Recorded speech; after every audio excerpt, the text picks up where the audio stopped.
Alright, hello everybody. Well, time to review an actual 2016 movie because, last week's review was The Revenant, which was a 2015 release, so time to review an actual 2016 movie in 2016. And that first film that I'm reviewing in 2016 is 13 Hours, The Secret Soldiers of Benghazi, the new film from acclaimed director Michael Bay. That's a joke. Michael Bay has made some real bad movies in his past. Transformers 4. Ooh. So, look, my expectations for this movie, they were kind of low because it's a Michael Bay film. I'm sorry, it's a Michael Bay film in January.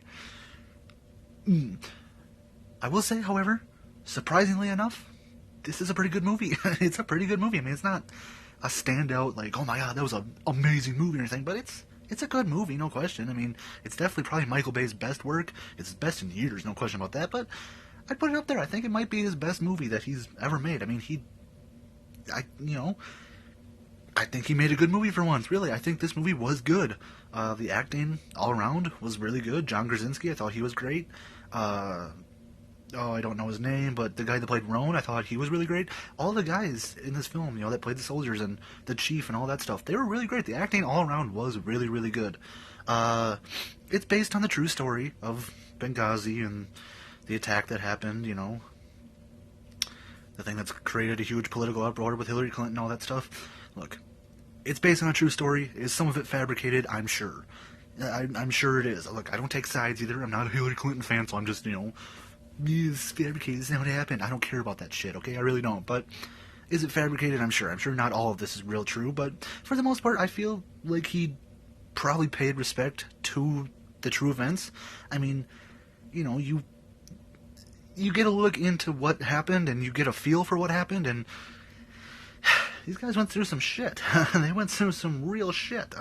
This movie, I mean, it's enthralling, it's intense, it's action-packed. I mean, it's an entertaining film, at the least. It's an entertaining film. Look, I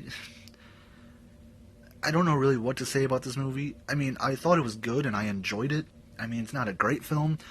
It has its flaws, it has its Michael Bay-isms, there's the slow-mo cam, there's the weird firework explosions all over the place, there's the weird shaky cam and the weird, just awkward camera work, basically, and then there's, of course, the product placement,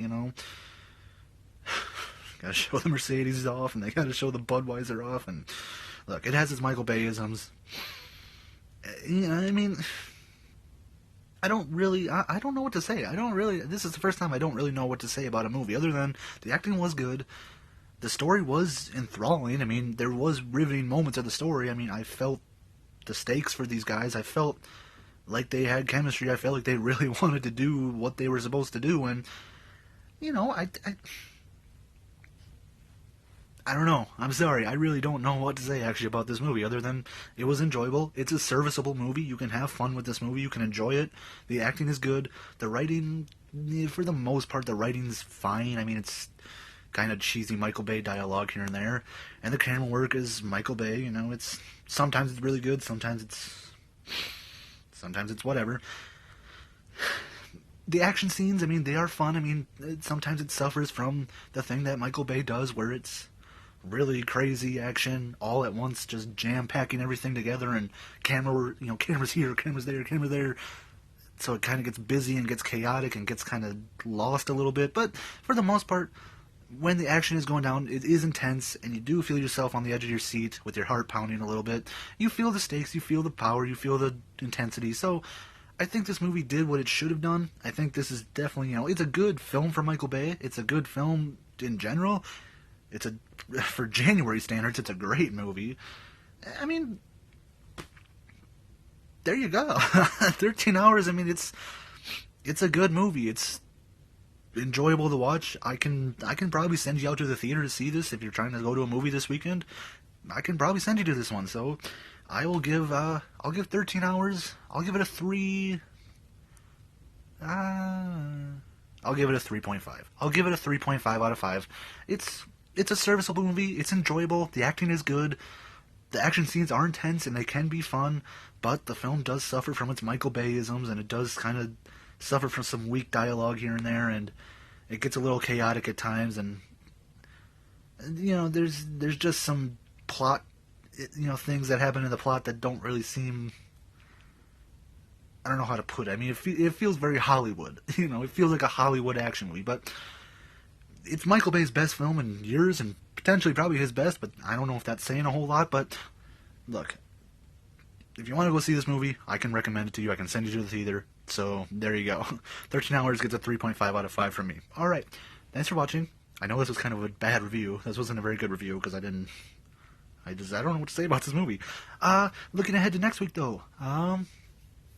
What comes out next week?